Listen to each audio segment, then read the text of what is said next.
Hello and welcome to another episode here at the Damage Report. A Damage Report that I was right on the precipice of introing in a bad mood, and then I saw our guests dance during the intro, and I couldn't be in a bad mood.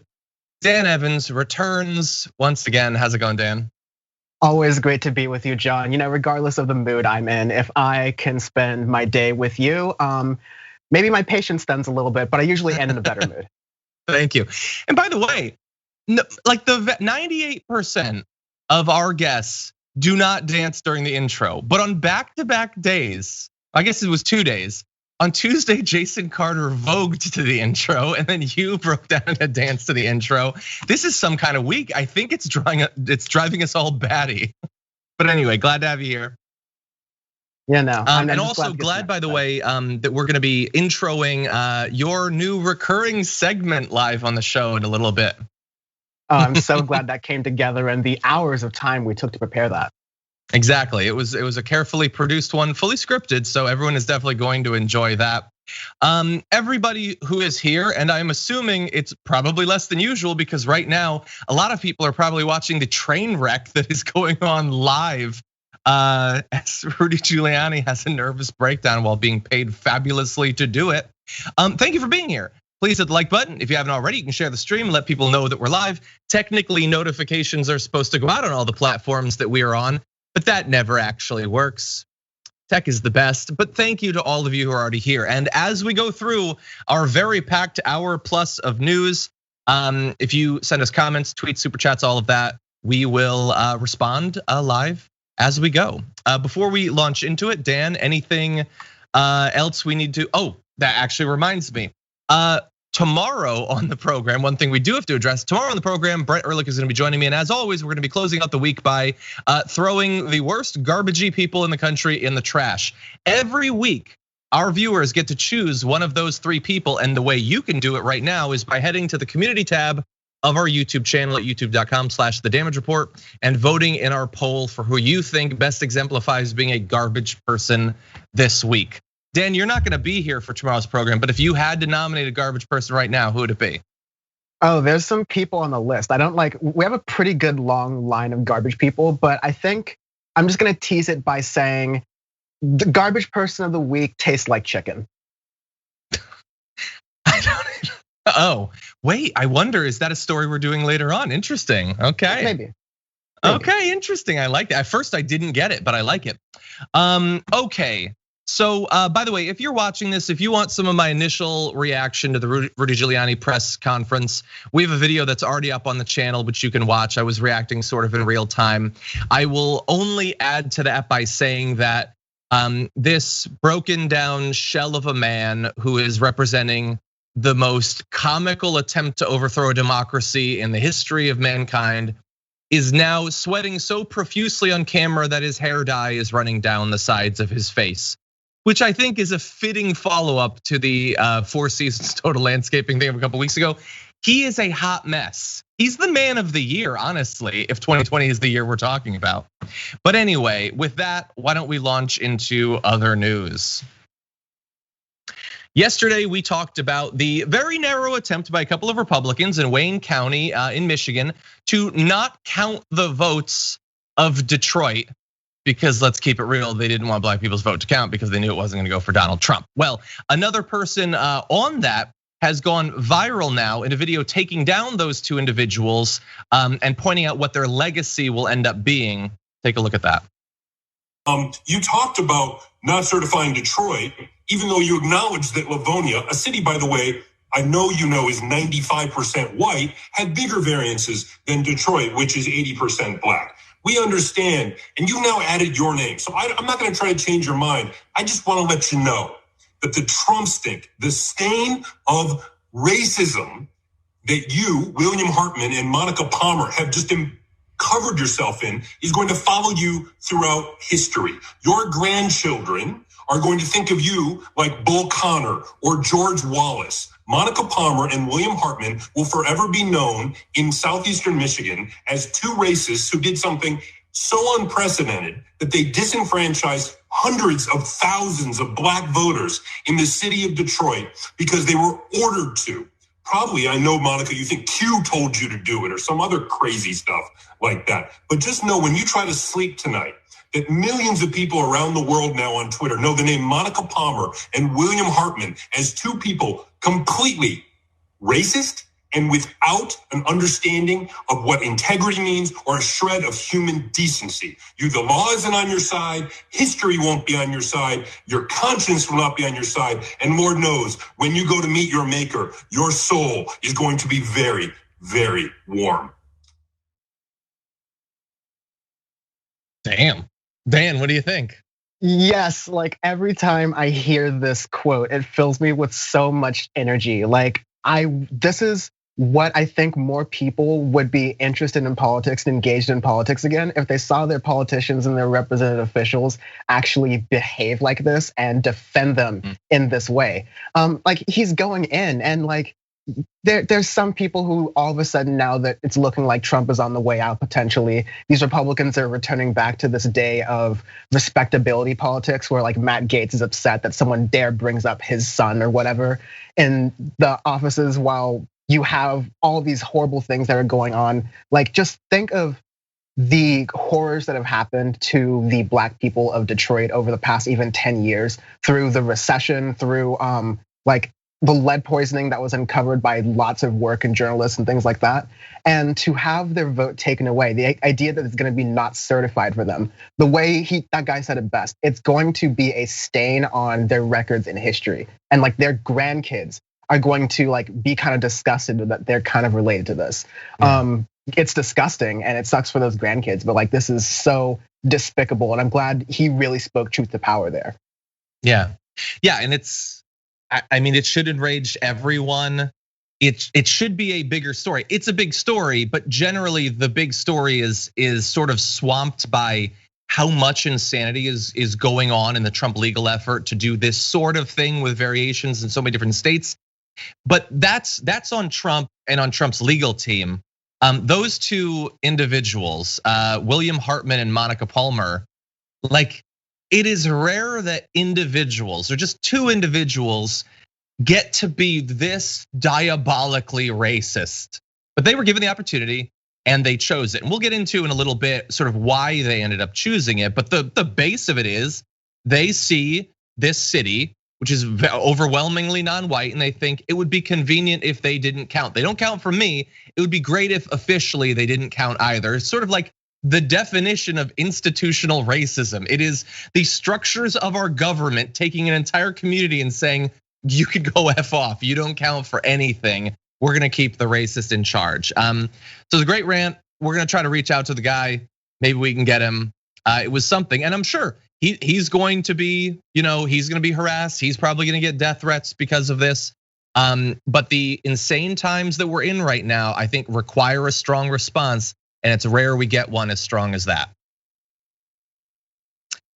And I just wanted to add one thing. I tweeted this out earlier. There was a headline on Town Hall, that like right-wing website. And the headline is, written by Beth Bauman, Detroit's votes might not count and that would be a win for the Trump team. That's the headline. It's just totally honest. This city isn't gonna count. We're gonna do the rest of the state. We're gonna certify everything else. We're just gonna do a donut of certified, and then right in that center, we're not gonna have it count. And if it works, oh God, it would really give us a boost as we try to do the same thing to Atlanta and maybe to Philly as well. Weird, the pattern that we're not going to acknowledge there. The whole thing is just so disgusting, so disgusting. But as we hear all the time, America is a post-racial society. We did, after all, elect Barack Obama, Dan. Right, of course. And his memoirs sold like almost 900,000 copies on his first day. So if that's not the end of racism, I don't know what is. But seriously, it's just absolutely infuriating, the idea that they think that, and this is, we all have to understand and contextualize. Yeah, you said, John, there's so much going on with the legal challenges currently that Donald Trump is doing, and most of them are failing miserably, that it's hard to really catch on to everything. But I think what we have to look at this moment as is a really chaotic case study of the lengths at which the Republican Party is willing to go to suppress the Black vote, to suppress the vote of people who don't likely vote the way they want them to, instead of going out to actually get voters to support them for their ideals and their policies. Now, Democrats are also not doing a great job of getting those ideals and policies out there. I think they could do a better job, and they have a great opportunity to right now, the best opportunity they've had to in years for sure. But they can't squander it because this is what they're up against. We need to remember that this is what we are always up against, and so we can't hold back. I agree, and he didn't. Very good job there by that individual. Okay, so let's talk a little bit more about this. So look, for 2 days now, we've been covering the effort to have Wayne County votes in Michigan not count, and there was that back and forth that Trump was so excited about, where it looked like they weren't going to certify the results for that one county. It led to this amazing tweet that came out just like 18 minutes before they did certify it from Trump saying, "Wow, Michigan just refused to certify the election results. Having courage is a beautiful thing. The USA stands proud as we try to take the vote away from hundreds of thousands of black people who don't support me." But why? Why did that whole back and forth happen? Where originally they were going to, and then they decided they weren't going to, and then they ended up doing it, but now they want to take back their vote afterward. Well, it turns out those two Republican individuals, William Hartman and Monica Palmer, as well as the Democrats on that county board, they were not the only individuals weighing in on this process. After all, the world was watching, the country was watching, but it turns out most importantly, the president of the United States was watching and he was calling. A person familiar with the matter said Trump reached out to the canvassers, Monica Palmer and William Hartman, on Tuesday evening after the revised vote to express gratitude for their support.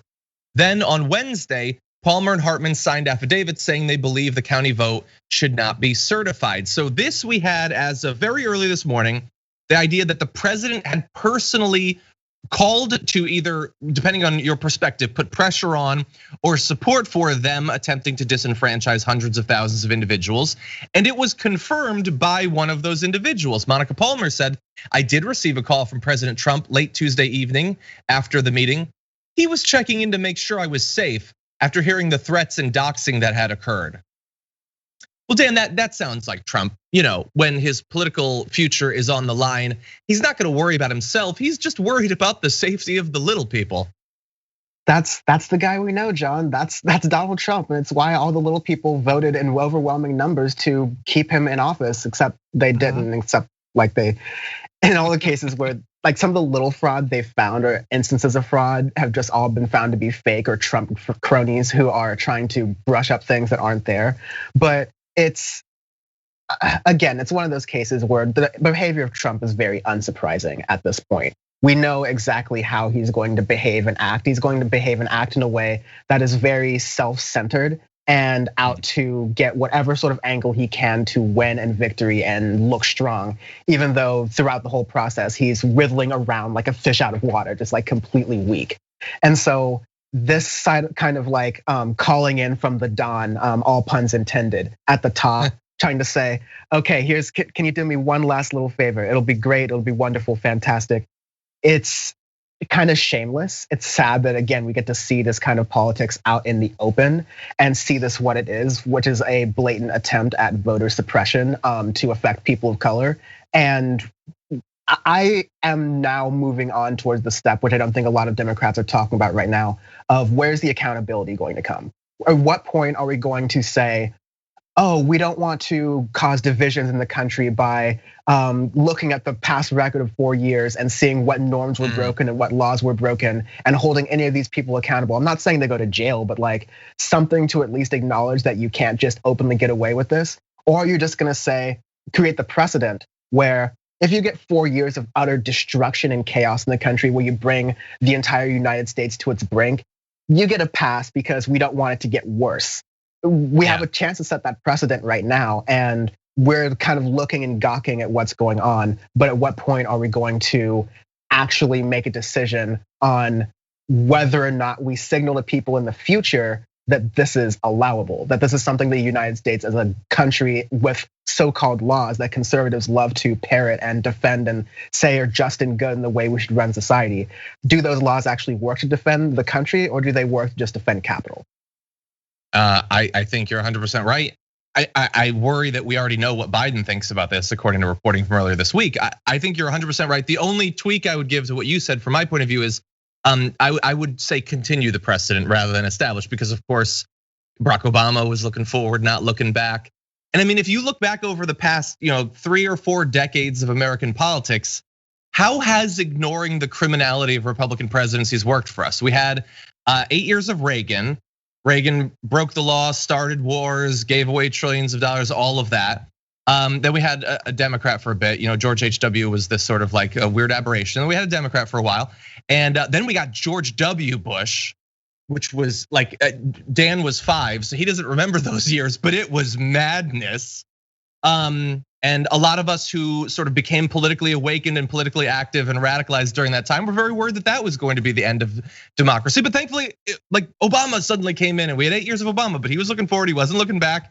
And then we had Donald Trump, and look what he has accomplished in just 4 years.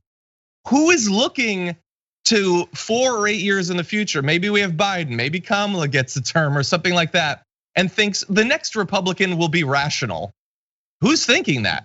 But we have this precedent of we're looking forward, we're not looking back. And I would say we're not looking back at the dagger pressed against our back, unfortunately. So I definitely agree with you. And I would just say, in terms of this, I don't know if what Donald Trump did in calling these individuals is strictly speaking illegal. I do know that even if it is illegal, he's the president and there are no consequences for breaking the law, at least now, if not in the future. But when you look at this, unprecedented attempts to interfere with the election. No, if you're a right winger watching this, seriously, you won't engage in an intellectually honest fashion with my question, but you do have to think about it. You can't help the reaction you're gonna have. If you found out that Biden had been calling up the board that certifies votes and pressuring them to go one way or the other, would you be okay with that? If it had happened, do you think that your man Tucker Carlson would be like, no, that's just fair game. You get to do that. The candidates get to call up and put pressure on them to invalidate entire cities. Maybe Dallas won't count. You know what? A lot of Republicans in the Dallas area, Dallas County just doesn't count, okay? Biden was pressuring that. It's just fair game. You get to do that if you want. Nobody thinks that. Nobody John, if we may, the one great thing about, I guess, us now having the benefit of time is that we can go back and look at how Fox News and a lot of those figures reacted to the Obama election. Remember Acorn? Because I do. I barely remember Acorn. It was this whole deal where like the Democrats were allegedly stocking votes together and doing these shady things with taxpayer money. And we all listened to Project Veritas and decided the left decided to eat some of its own. And some of the down level losses of not having that kind of organizational support during the Obama administration. I think we're seeing now the consequences of that in some of the barriers to movement building that the left is facing even right now. So it was a really great thing that was done then. We saw Fox News' reaction then. Now, of course, they're falling in line to Donald Trump because they are, as they have been for the past 5 years now, placing their bets on the future as it's led by this bloviating wet sack of COVID waiting to happen. This is the bet they've made. So we just watch them as they happen, and we can't call out the hypocrisy at this point because the hypocrisy doesn't work. We'll get to that in a moment. But we can at least learn for the future. Yeah, no, that's a great point and a great image, by the way. Somebody's pointing out in the Twitch that Dallas went for Biden this year. Yeah, okay, I apologize, Dallas. You're good people. I love Texas. You know what I mean, a Republican city if one exists. Louisville, I don't know. Nashville, I don't know. Insert that video. I don't know if you saw it during the election, but Joe Rogan was watching election coverage with a friend of the show, Kyle Kulinski. And when Texas was called red for Trump, he let out a woo and a fist pump and everything, but then held back because he realized he was on camera. No, Texas is awesome though. We're bringing our liberal values to Texas, such as Joe Rogan. Exactly. Okay, yes. So this thing by Trump, hope this isn't the last we hear of this. You combine that with Lindsey Graham calling up the Georgia Secretary of State, which is actually that is a crime. You can't pressure a Secretary of State to commit election fraud. So we have identified 2 horrible instances of trying to manipulate this election. It's just not the ones that the Trump team are arguing about in court. So in this dramatic modern independent media hellscape, there are people seeking to make information more readily accessible and understandable. And then there are people who see the brand new $100,000 Hummer EV and go, hell yeah. For the latter half, Dan from the Internet and the Damage Report present a look at these figures and what they're actually doing. Skip, get ready. We're diving into Grift Nation. Grift Nation. Okay, we're gonna have to stretch that intro, but that was great. I love it. We're gonna have something more formal next time. But Dan is a connoisseur of right-wing grift. He's been identifying it and trying to stamp it out for a couple of years now. It's something that has bothered me for a long time, almost as much as left-wing grift bothers me. But anyway, we've got a great, tasty example of grift for you. And actually, some people might currently, as we're filming this, be watching this grifter standing behind what's left of Rudy Giuliani during his press conference. This is Jenna Ellis, senior legal advisor to Donald Trump. Now, if you're not familiar with Jenna Ellis, you're a normal, well-adjusted person. Congratulations. But if you spend a lot of time on Twitter, if you're very online, if your name is Ken Klippenstein, you've probably come across tweets like this. Thank you for having the courage to continue to fight for election integrity. We the people are proud of you, Mr. President. So for a long time, Jenna Ellis tweeted things like that. She was one of the many people, a lot of them blonde women, who just tweet nice things at the president and about the president and get like a following based on that. But that is before. Now, she is senior legal advisor to Donald Trump, actually at his big press conferences. But if you go back not all that long, not that many years ago, she had a very different opinion about Donald Trump, it turns out, when he wasn't paying her and when success and an audience and clout on the right wasn't 100% contingent on deference to the dear leader. Back in March of 2016, she put up this post, I believe on Facebook, saying, I could spend a full-time job just responding to the ridiculously illogical, inconsistent, and blatantly stupid arguments supporting Trump. But here's the thing. His supporters don't care about facts or logic. They aren't seeking truth. Trump probably could shoot someone in the middle of New York City and not lose support. And this is the cumulative reason why this nation is in such terrible shape. We don't have truth seekers, we have narcissists. And sometimes it even went beyond that with posts like this talking about how we're in the last days because of people like Donald Trump, people who are lovers of money, boastful, proud, abusive, disobedient, slanderous, unholy. Not lovers of the good, lovers of pleasure rather than lovers of God. Trump identified by her in 2015 as a lover of pleasure and not a lover of God. When he said he wasn't gonna be in one of the debates, she said, call his bluff. The debate would be better without him anyway. She said he can't handle criticism. This is insanely dangerous to the fundamental American value and inalienable right to freedom of speech. She thought that his comments about women were disgusting, and she was 100% right about that.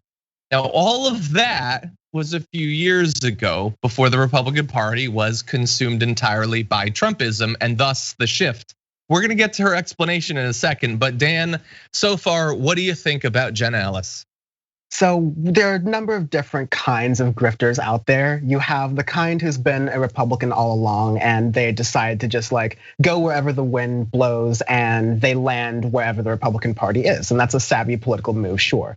You have the brand of never Trumpers or like sometimes Trumpers like Ben Shapiro, who can be quoted in a since scrubbed off the internet, but of course available on archives quote that goes something along like, if Republicans don't say no to Trump now, America will fall into like demagogic absurdity. Meanwhile, he spends every day, probably as we're recording this, basically running laps for that demagogic absurdity. You have that brand of grifter, but then you have, of course, the favorite, the why I left the left brand of grifter, let's say, who has this long history of being against, very strongly against all of the things that are logical to be against Donald Trump. We mentioned the sexism, we mentioned the inconsistency and the hypocrisy between the understanding of religion and tying to Christianity with Donald Trump's behavior. You see all of that, but then all of a sudden you get a pivot, and that pivot usually comes with money. And it's very, it happens so often that it's almost like played out. And the thing that is actually kind of sickening to me, besides the fact that she is getting some benefit out of this, like financially, is that Jenna, she looks like one of these. She seems like one of these what would be called now as sensational triggered libs, saying this is the end times. Donald Trump could shoot someone in New York and get away with it. 250,000 minimum Americans are dead of COVID, and Trump is nowhere near any sort of accountability for that. And you're working for him now. And you thought that he was going to bring out the end times like 5 years ago. So not only did you think that he was going to bring about the end times, you decided to join Team End Times. And so that, along with being a grifter, makes you kind of a despicable person. Yeah. You join Team End Times because it turns out Team End Times has deep pockets and is supported by a base of people who don't necessarily have deep pockets, but will give whatever they find in their pockets. And this is what you see. The huge shifts when you perceive an audience and a way to cash in, the fundamental element of grift. There's other related things, the victim complex and all of that.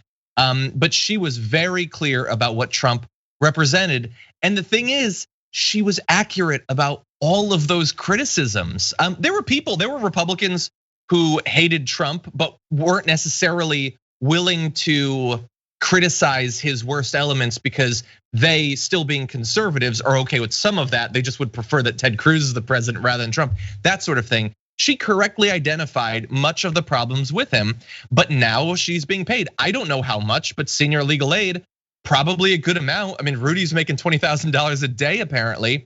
But that's what, Dan? Can I say one last thing? Because Donald Trump, we knew this from the beginning. He's the I need loyalty, I expect loyalty person. Well, he's whittled down his administration to so few people that loyalty is now fleeting. Because these things are very easy to pull up. If there are any sort of like opposition research or like vetting that happened in the Trump administration, these things would have pulled up pretty easily. But apparently her ability to be loyal now in this point trumps literally the past like record of things she said against Trump that seemed very disloyal. So it just kind of goes to show where the Trump administration is at a point where they're like looking for people to work with very quickly and desperately. But yeah, it kind of just goes to show the level of desperation they're willing to go to. And it's fun to watch where not so morbid. Again, 250,000 people are dead, but yeah, there's that. We're gonna return to in a second. So what does she have to say about this big change? I mean, they all in the end, they have to explain it. Kayleigh McEnany with her comments before. Lindsey Graham was even more critical, I think, at one point, which seems crazy now, than Jenna Ellis was, and he's the biggest bootlicker in the entire country. But she said, I am glad to have learned that I was completely wrong about Trump back then. And I've said that over and over publicly as I saw him keeping his promises and then eventually getting to know him personally. I appreciate K-File showing clearly through past statements that I think for myself and that my mind was changed based on fact and personal knowledge, which is amazing. I don't think that's what it showed. And I think that's not what it showed. But it would be convenient if that was the case. It would be a better cover for grift. But she doubles down saying, President Trump is a sincere Christian, the best president in modern history. And thus the circle of grift is completed. You've gone from over the top criticisms to now he's the best thing ever. I'd kill my family if he wants me to. Would you like that, Trumpy? And 2 + 2 = 5. It's shameless. Again, I'm glad we do this service here to show bit by bit that these people are just opportunists and they don't have any real ideology. So that helps us, with that knowledge, helps us know how to defeat them ultimately. Exactly. Yeah, I pray I live long enough to have the opportunity to flip on a person like this, but I'm trying, like I always try to think, am I being hypocritical? Is there a case where I had this big of a shift from hating someone to supporting them politically because it was in my benefit? But I can't think of it. Like, if I'm stumping for Joe Manchin in 2024, point this video out, but I don't think it's gonna happen. I would argue point really fast about like hypocrisy, because I think a reflection on like a lot of what even media has done in the tens is really kind of try to emphasize hypocrisy, especially during the Obama administration and the beginning of the Trump administration when it was so blatant. And it's very clear that part of the new era of politics is this sort of like a post-hypocrisy politics, partially influenced by social media, partially influenced by Mitch McConnell and his like sort of regime of going again, like moving forward within whatever boundaries or around whatever boundaries of the law exist. Like that is, again, these are the people we're fighting, people who will go to every length and measure to retain power and keep power and entrench their power. So even if they're gone, they're like, you have to clean up everything on the way out. So the hypocrisy argument is like, we're way beyond past that. It's more just about how we further expose these people for how they are and then offer something that's far better at this point. Yeah. At least as a strategy for in media as far as like what I try to do. But we do a great job here, John. So that's just preaching to the choir. We try. You know what choir's like? Preaching. Anyway, if they hated it, they'd leave. With that, why don't we turn to a great example of someone who already had to do their reckoning like Jenna Ellis, and we've just forgotten that Kayleigh McEnany was also pretty critical of Trump and had very nice things to say about Joe Biden a few years ago. I'd like to be press secretary. I guess you say what you have to say to get that job. But let's turn now to that. We're now deep into the war on Thanksgiving. Lefties like me and like Dan, we were hoping it was gonna be a sneak attack, but unfortunately we got caught. And our plot to destroy Thanksgiving has been discovered. This plot that's under the guise of wanting people to not die by the thousands from COVID. And you know who caught us? It was first Charlie Kirk, or what's left of him, and also Kayleigh McEnany, who had this to say about the efforts from some Democrats to try to stop your grandma from being killed at Thanksgiving dinner. Well, but we know all across the country, Kayleigh, cases are spiking, unfortunately. And this is the week before Thanksgiving when families are going to be together. And there are a number of governors who are suggesting, look, you don't need to be in a big group, particularly if people are outside your bubble. What do you think of these suggestions and guidelines some of the governors have given in advance of this, because it is a super contagious disease? Yeah, I think a lot of the guidelines you're seeing are Orwellian. Let me start by saying the CDC has put out considerations as we prepare to go about Thanksgiving, about socially distancing, wearing masks, doing what you can. There's a whole list, a page of very good considerations, and in that they say we're not recommending a certain number of people, but we are giving considerations that you should put in place. And I think that's the American way. The American people know how to protect their health. We've dealt with COVID for many months, but it's Orwellian in a place like Oregon to say if you gather in numbers more than 6, we might come to your house and arrest you and you get 30 days of jail time. That's not the American way. We don't lose our freedom in this country. We make responsible health decisions as individuals. Right, and Kayleigh. Okay, we're gonna turn to the responsible health decisions. First though, she used the term Orwellian multiple times and I didn't identify an example of something Orwellian in that. So I have a very quick, simple question. This is for both Dan and also for the audience. Maybe Brooke on Twitch can start up a poll. Has Kayleigh McEnany, or let's make it a little bit easier. Has anyone on that panel completed even one work by George Orwell? Have they read even one? Vote now on your phones, folks. Seriously, I want to hear what people have to say about that. But I think that maybe someone in the administration has read Animal Farm, but thought it was like about pardoning turkeys. And so like around Thanksgiving, it's like now part of the attention in the lexicon within the White House or something. None of these people know what they are talking about by Orwellian, because it's really weird for the US government and a spokesperson of the US government, the current administration, lame duck as they are, to be warning about government overreach when you are the federal government and you like do represent that overreach.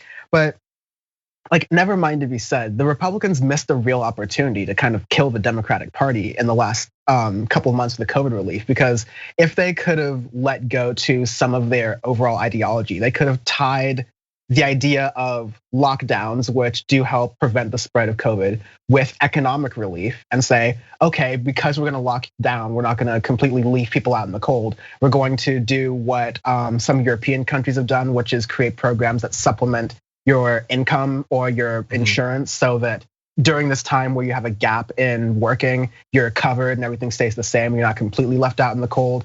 Maybe PPP loans that weren't complete scams. That could have been an option to do, but no, they opted for greed. And now you're in the situation where people, even at their best faith possible, and I'm talking about regular American people, now hate lockdowns, chiefly because they worry about the economic impacts. And if Joe Biden can maybe use this opportunity to say, we're gonna do lockdowns, but if I had things my way, if someone at the GSA would sign some damn paperwork, then we would also tie this to some economic stimulus to make sure the brunt of having to lock down and close your businesses during a very lucrative holiday season is at least stifled a little bit, because we have a disease that has killed 250,000 Americans in the past like 6 or 7 months. So priorities, I don't know. Economics, it's complicated. What do I know? Whatever. But George Orwell, though, this is Orwellian. That's the deal. Well, yeah, and you don't necessarily have to know what actual critique of modern government, the use of language George Orwell was making, if you can feel fairly assured that 99% of the people watching that program also don't know what it is, but they know it's bad. They know that much. And then to the point of the American people know how to protect themselves. Some do, yeah.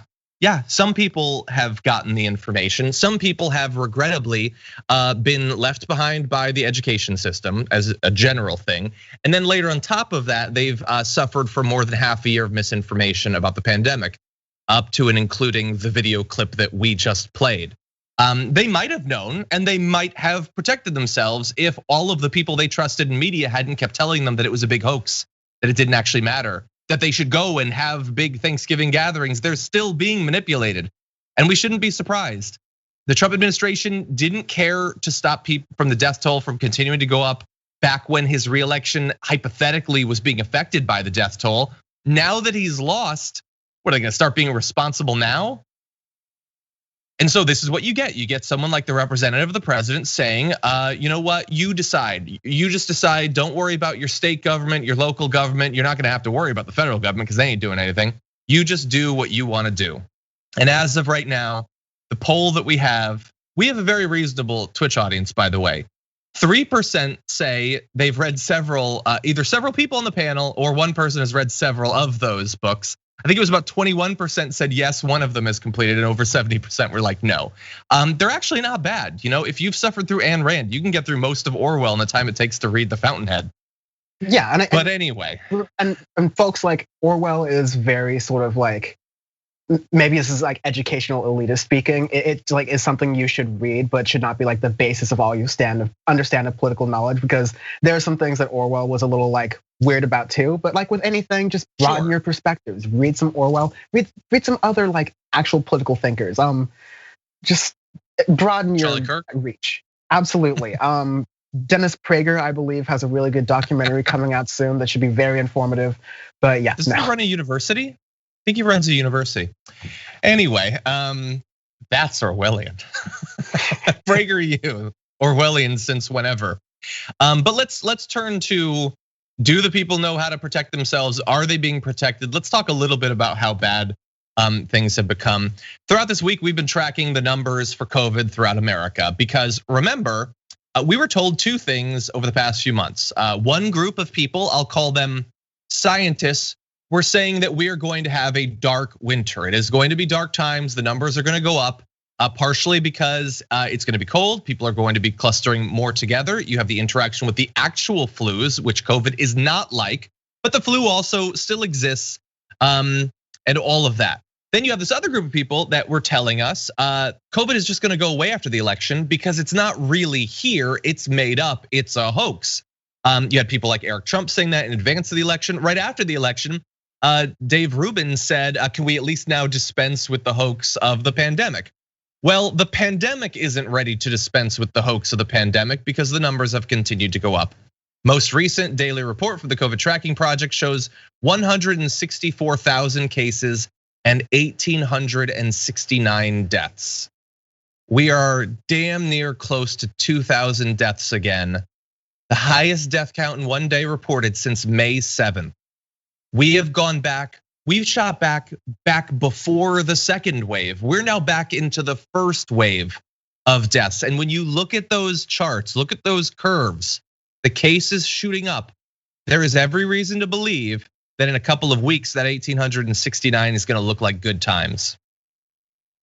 It's the ongoing depressing cycle of 2020 that America really never left its first wave. We just had one kind of big cresting wave that hit us, followed by a continuing onslaught tsunami that's continuing hitting this country. And the way that this is being so grossly mishandled by the Trump administration, again, there should be some sort of accountability here. So we don't say that you can do this willy-nilly with the American government, because then why even bother having an American government? Let's just all renounce our passports today. But there is, because I know people, and I know you know people, John, who like you've lost to COVID and other things like that, or just even like, I know people who I haven't like lost to COVID, but like I couldn't go to their funerals or anything because of all of this lockdown stuff that's going on.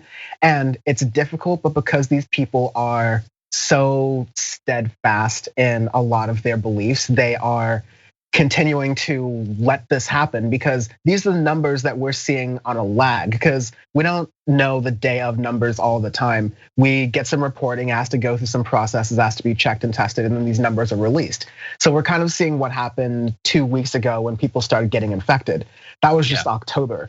So we're gonna see some numbers from right now around Thanksgiving. And then because the waters are muddied around Thanksgiving and people are going to spend time with each other, that's going to pool into December, and it's gonna be very grim. And I'm sorry out there to the folks who are watching, at least, who like understand what's going on and have lost or might lose people to COVID, because this was easily preventable. And I hope that we, as people who do understand what's going on and can be convinced that wearing a mask is not the same as being under a dictatorship, can call for accountability for this, so that in the next 100 years or 10 years, when a big epidemic strikes, this isn't allowed. We know exactly what not to do. And America doesn't like have this catastrophic sort of collapse like we have right now. Yeah, really fast, and we'll return to the serious stuff. But like you've probably seen, everyone's seen the occasional anecdote of like an individual who lived through the 1907-08 plague that just died or something like that.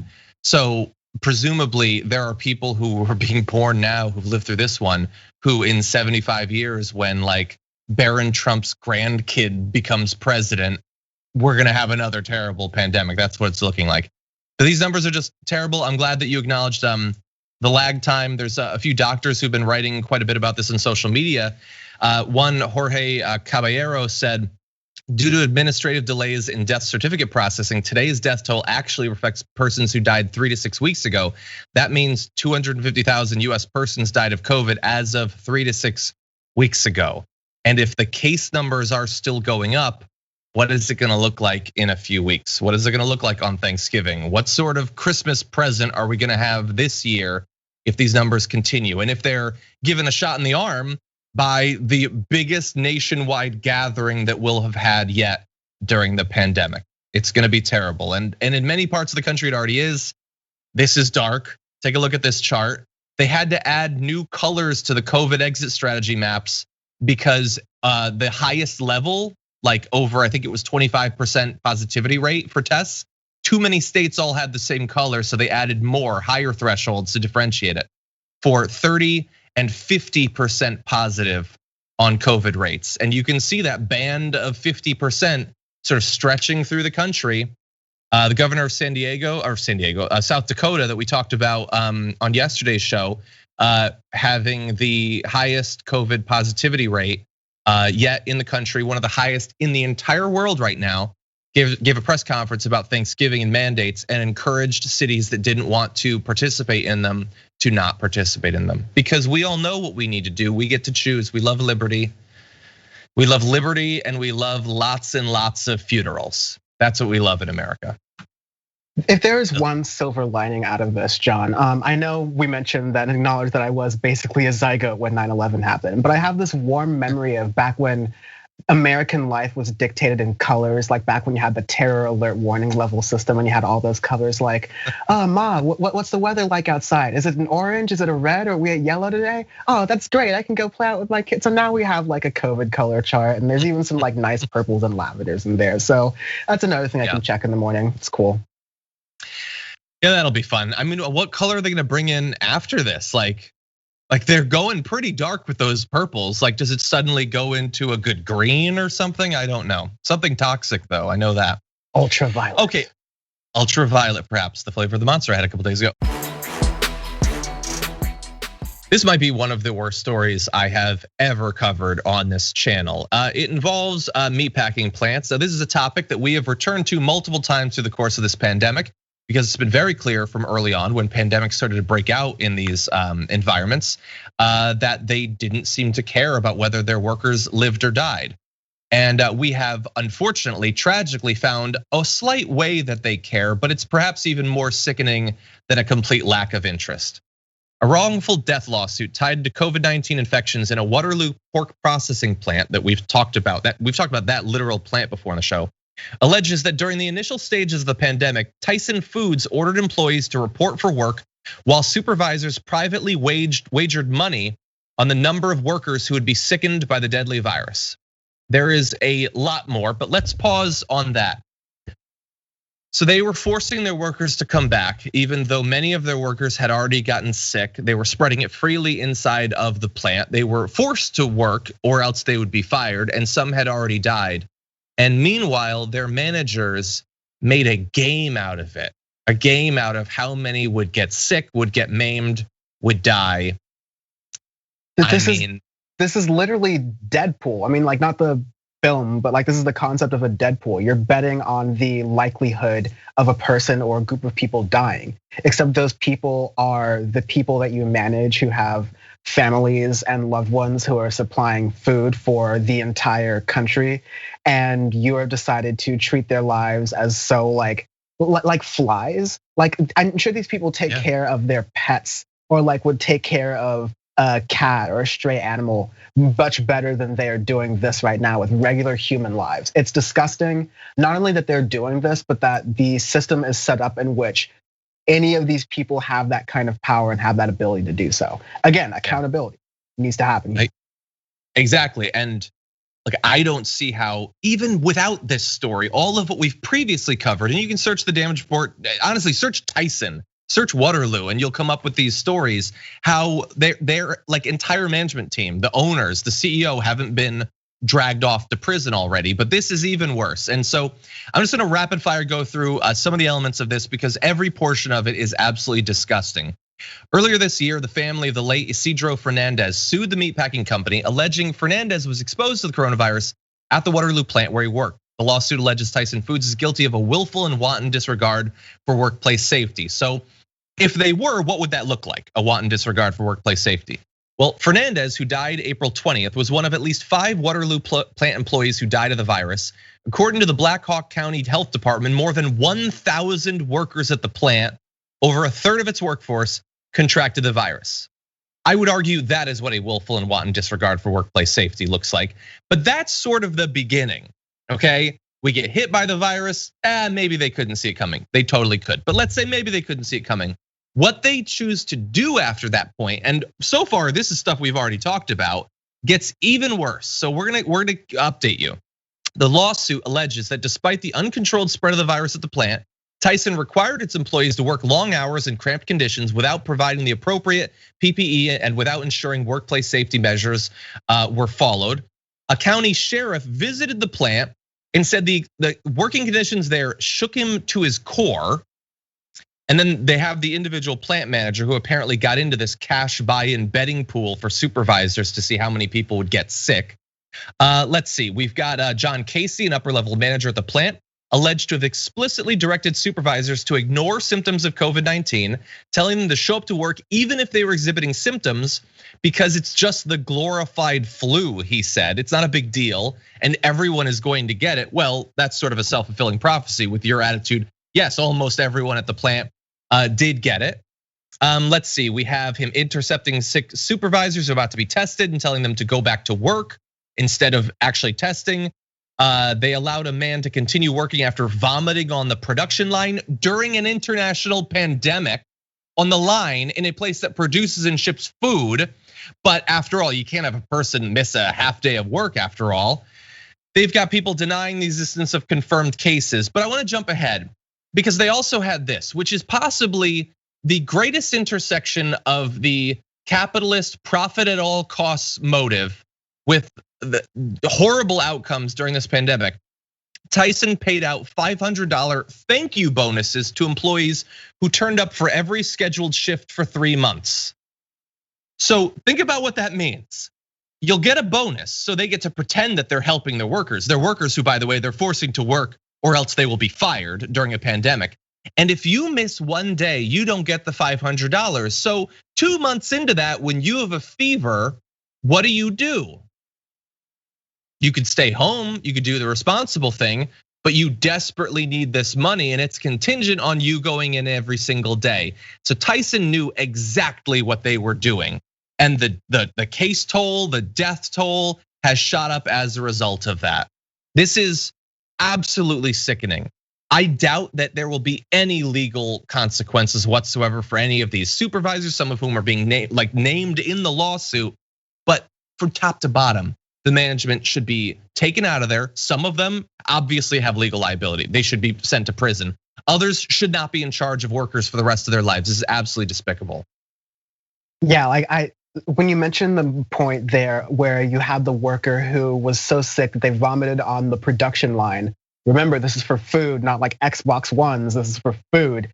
Like, I hadn't even made a comment here being like the annoying vegetarian about why I'm a vegetarian, but like that fact alone makes the case for one of the reasons I'm a vegetarian.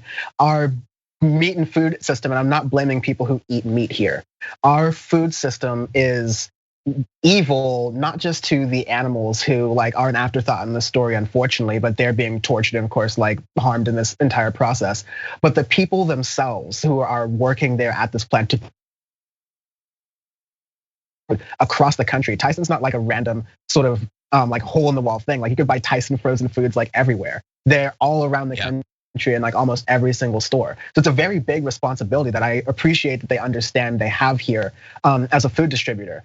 That means you should be taking the sanitation needs during a pandemic even more seriously.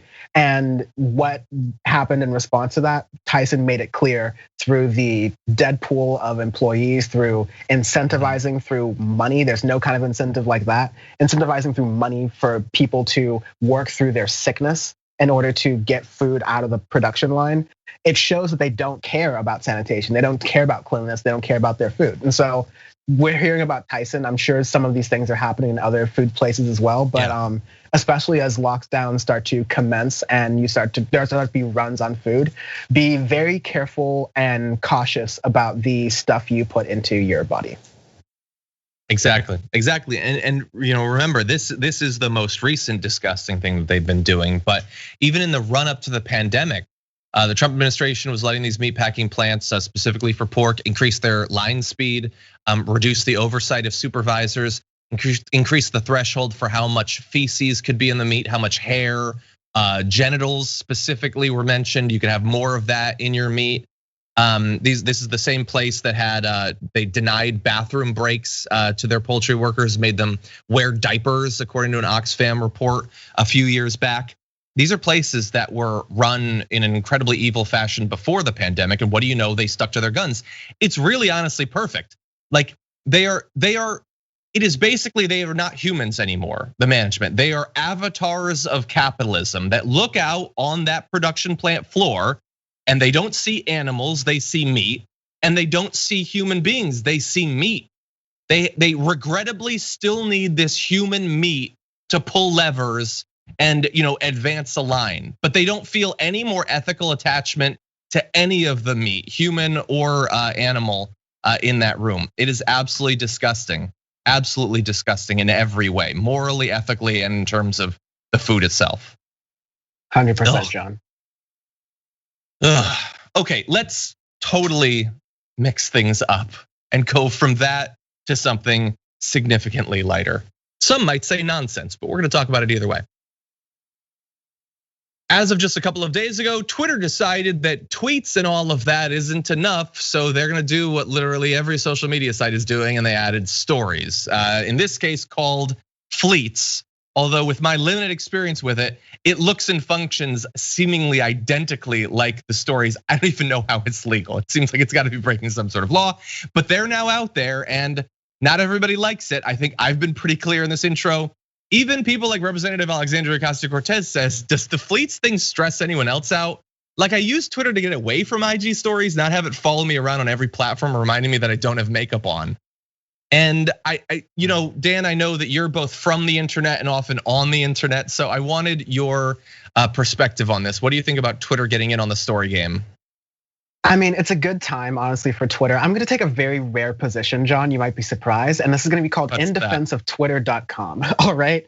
So like Twitter is the smallest of these social networks as far as the market cap and all those other things that are important. Facebook is this mega company. Google's so big, it could have 6 social networks that fail and it doesn't matter because the company's still big and YouTube still exists. And so you have all these mega, Microsoft has LinkedIn, etc. Twitter is its own thing. It doesn't really monetize or advertise well. What monetizes and advertises decently? Stories. That's why Snapchat does it. That's why they're kind of like the originals to do it. And that's why Facebook did the Facebook thing and put it in all of their products to where there's WhatsApp stories, there's Instagram stories, there's, like now we're gonna have Twitter stories. That's a separate, not Facebook platform, but they need to do something to kind of mix it up and make it fresh. Is this gonna be good? No. I'm glad you can't do refleets because that would be only worse. Although for the moment where Rudy Giuliani during the press conference that was happening while we were doing this has the oil from his hair actually running down his face, I would love to see a lot of like refleets or, hey, how Twitter go all in and just make us do like flick flocks and make us do like TikToks inside of Twitter. Just let us do that. I would want to see a Rudy Giuliani like drip loop. That'd be great. But yeah, I'm not a fan of it. Yeah, and look, somebody pointed out on Twitch that stories started on Snapchat, which yes, I guess is true. I never really use Snapchat. You know why?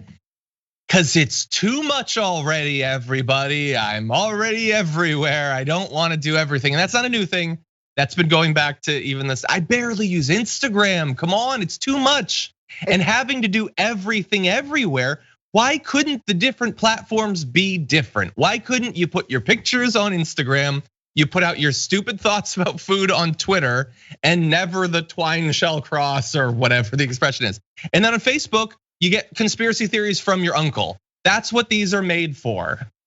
Because John, capitalism exists to breed innovation, and nothing says innovation, not like flexing on the strengths of your company that are unique, but copying everything else in existence and just doing a game of capitalist chicken. But no, I at least do one thing again in weird defense of Twitter. Instagram added a bunch more like commerce, like shopping things to that. And I'm sure like the fine folks at Shop TYT will make great use of Instagram shopping. But now the app to me feels very cluttered. And that's what I think a lot of people moved off of Facebook and onto Instagram for. The network effect means it's gonna be harder to get people to move off of another social media service. So Instagram's probably just gonna be like, whereas Facebook's where the boomers are, Instagram's where the millennials are who like never made that leap. And so Twitter continues to be like the Wild West, but it definitely did get a little bit uncool this week. Yeah, I don't wanna. I'm not gonna do it. I mean, I guess maybe I'll have to because Twitter's out of all the social media sites the one I do the most. There's pets at least. I've seen a lot of people posting pets, and I don't think that's gonna last very long because, like anything online, the first day of it's innocent, and the second day of it there's racial slurs. So like you never know exactly where it's gonna go. But I'm seeing a lot of people with pets, and there's some of the notorious posters online are doing some interesting things with the medium. So there's that, but just please ignore it. Let's not make stories a thing. Stop making stories. Yeah, it's too much, man. I want to do the political stuff on Twitter and then generally on Instagram do the non-political stuff, but it's very difficult and it's too much. And it's like we don't have to make every single thought we have, every site we see, everything doesn't need to be made public. And I would argue that, if someone like AOC, who's like a master of social media, is reaching the ragged edge of her ability to keep up with this, I think a lot of other people probably are too. Discord stories, Slack stories, Microsoft Parler Word stories. I'm gonna call them poops. You can do a quick little poop. It'll only last for 24 hours, then it'll go away. And if you do a liberal poop, you will be banned because we care about free speech. So anyway, okay. What were we gonna say? I think parlay is like a feature in Parler, but like parlay would be a cool thing to call stories there. Cool as in like would bring traffic to an to a completely racist website, but cool is relative. Yay. Yay. Okay, we only have a few minutes left, so I wanna make sure that we get through those last stories, so let's launch into it. How is everyone feeling in the weeks after the election? Well, it turns out some of them are happy with the result, but not necessarily like in the way that the winner would want. There's a poll we're gonna analyze which shows a third of the country being happy that Donald Trump lost the election, which is slightly more than the 1/4 who feel the same about Joe Biden winning. Which is sort of funny when you think about it, that like the people who got the candidate they want are happier about the guy they didn't want's outcome than the guy they did want.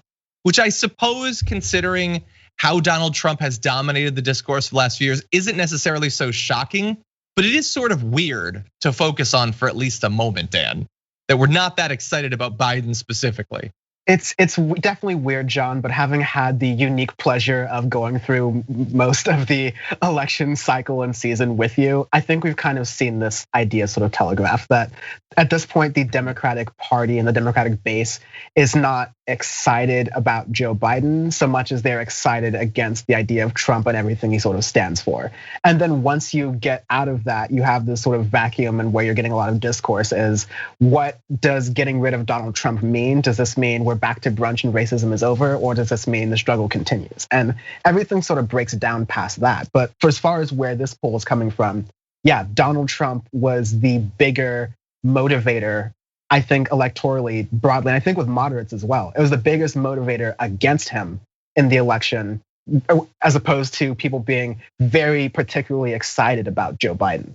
I mean, there were 20 other people in the race at a certain point because everyone kind of knew that there were more exciting options than Joe Biden. It's just that Joe Biden has the political capital and does have some political cachet to be able to get to the point he is right now. And thankfully that worked just barely, but as I said before, as you said on the damage report so like brilliantly, we are going to need in the future, the very near future, as in like before the Georgia runoff's future, some affirmative goals that we can offer people, not just in Georgia, but around the country. And so that we can get people actually excited about the Democratic Party again. So we can actually move further towards building left power and getting people what they want. I'm very much like my last point. I very much like the saying that's going on now that if the Georgia Democrats emphasize raising the minimum wage, that will help them greatly because it's something you can tangibly offer. Georgia's one of those states where the minimum wage is low, and I believe there are ways you can pay under the federal minimum wage.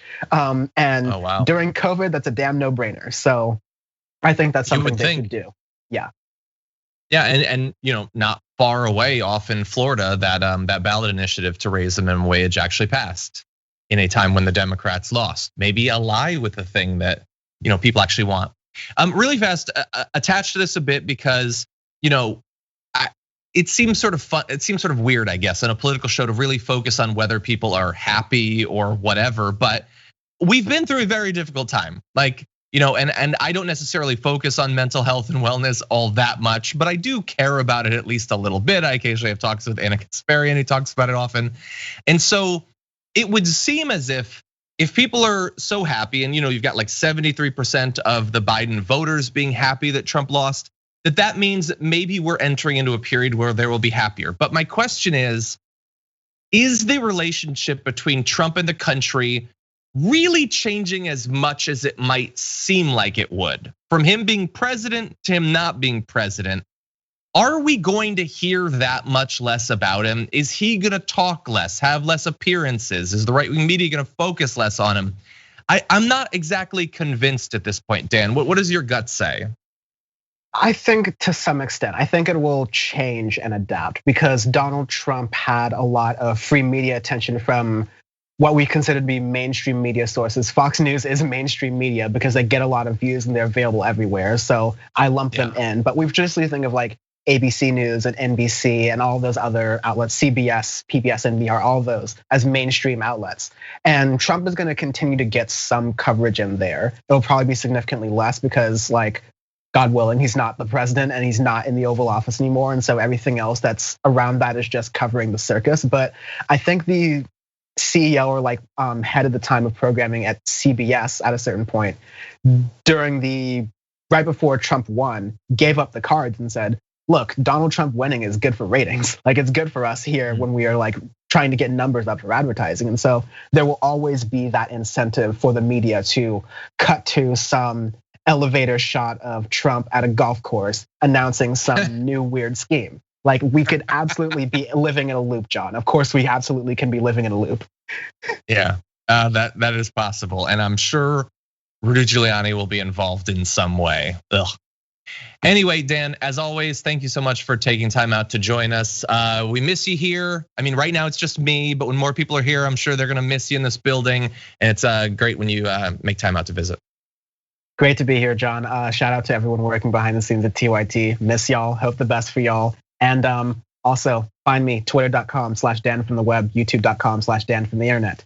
That's me. Damage Report's awesome. Awesome. Thank you, John. Thank you. There's quite a bit about the election that we still don't know for sure.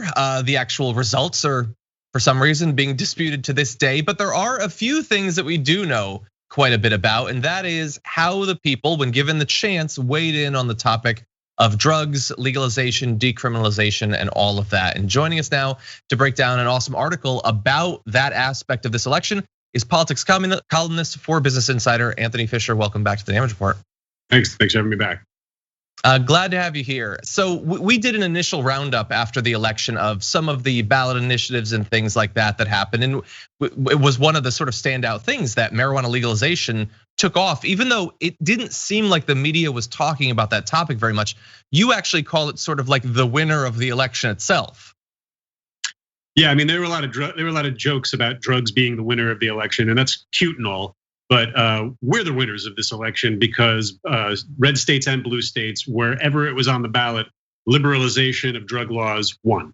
Whether it was Oregon completely decriminalizing all drugs, which has been misconstrued as legalization. It's very different.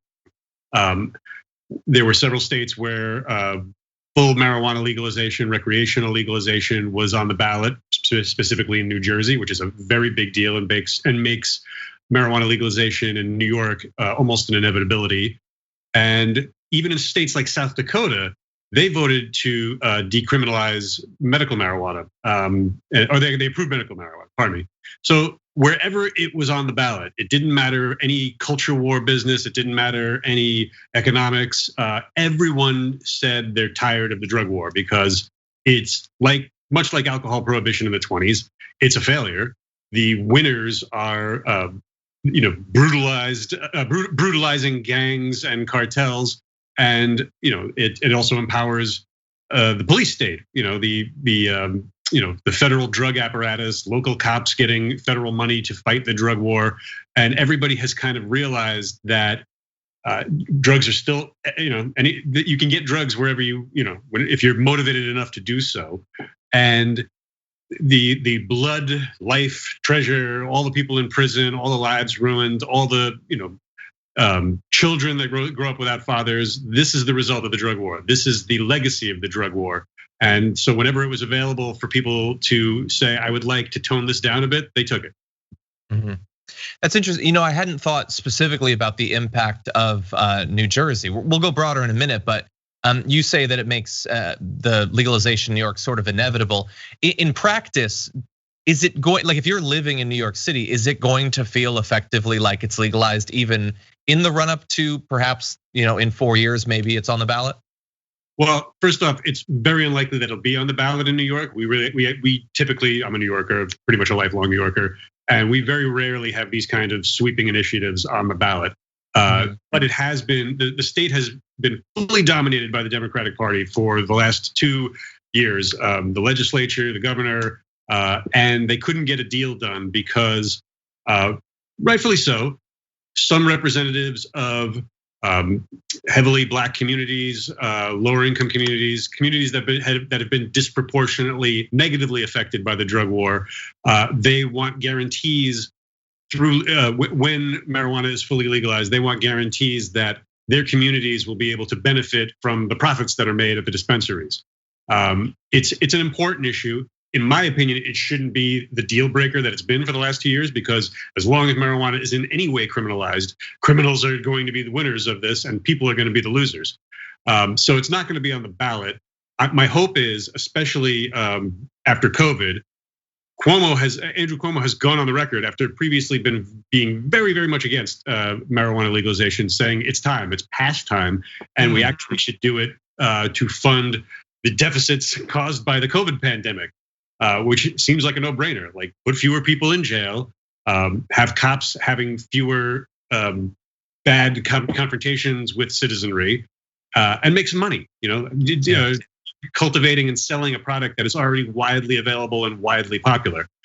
So in New York, for people who don't understand the geography of lower New York City and New Jersey are so close and share so many transit hubs that they basically are attached to each other. So people that are working their whole day in New York, going back to New Jersey, they're living under a different law, but it's the same life, it's the same day. So it feels to me like it can't possibly, this can't possibly hold. Criminalization in New York can't possibly hold if it's legal a mile across the river. And so, as you said, this wasn't just a thing of blue states; it was in red states as well. And although, look, I don't pay that much attention on a day-to-day basis to right-wing media, it's possible that they're incensed by all this legalization that's been going on. I haven't seen it. I know our country has been focused on other things over the past few weeks. Does it seem like we've passed some sort of point where you're just gonna, in 4 years, you're gonna have another round of ballot initiatives, and then at that point, effectively, most people live somewhere where it's legal? Or are we thinking that society has shifted so much and the perceived political backlash to federal legalization just isn't really there anymore, that perhaps Biden and the Democrats will actually push for it federally? Which of those paths do you think is more likely, if either? Well, there's only so much you can do federally. The most important thing that Joe Biden can do, and it's not something that he's indicated he will do, is have his attorney general take marijuana off the list of Schedule I drugs, which are drugs like heroin, drugs that are considered to have no medicinal value and to be the most addictive and destructive. It's absurd that marijuana is on that. And because it's on that, even in states that have fully legal recreational marijuana, where you can go to a dispensary and buy marijuana, they still have to operate cash businesses or use debit cards because banks won't work with them. And credit card companies are banks.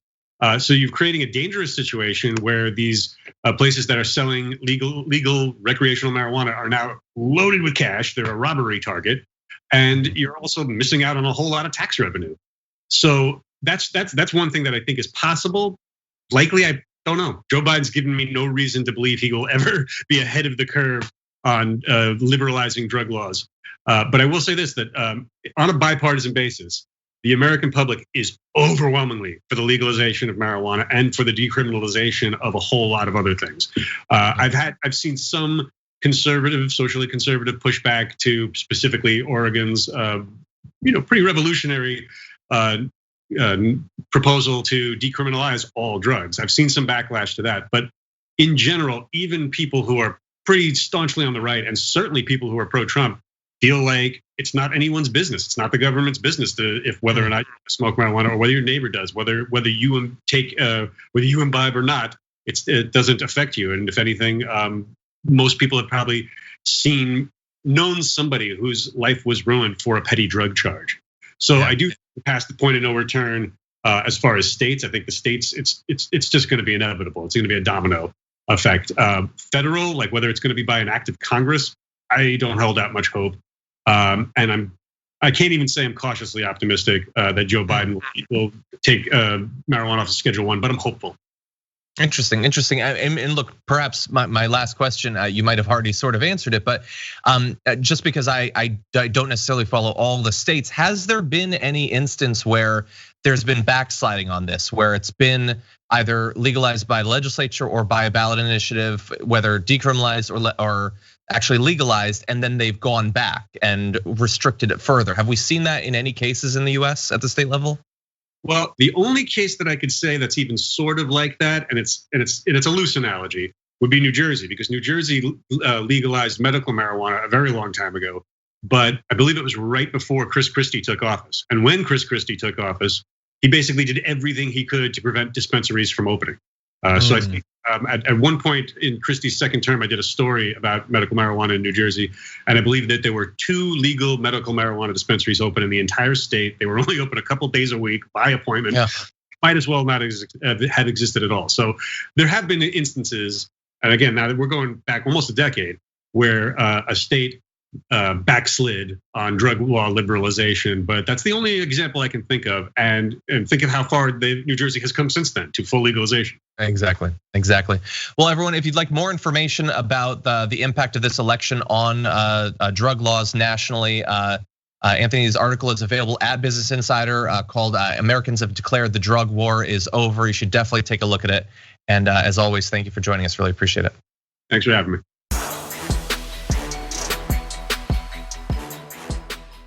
Thanks for listening to the full episode of The Damage Report. Support our work, listen ad-free, access members-only bonus content, and more by subscribing to Apple Podcasts at apple.co/TYT. I'm your host, John Adarola. I'll see you soon.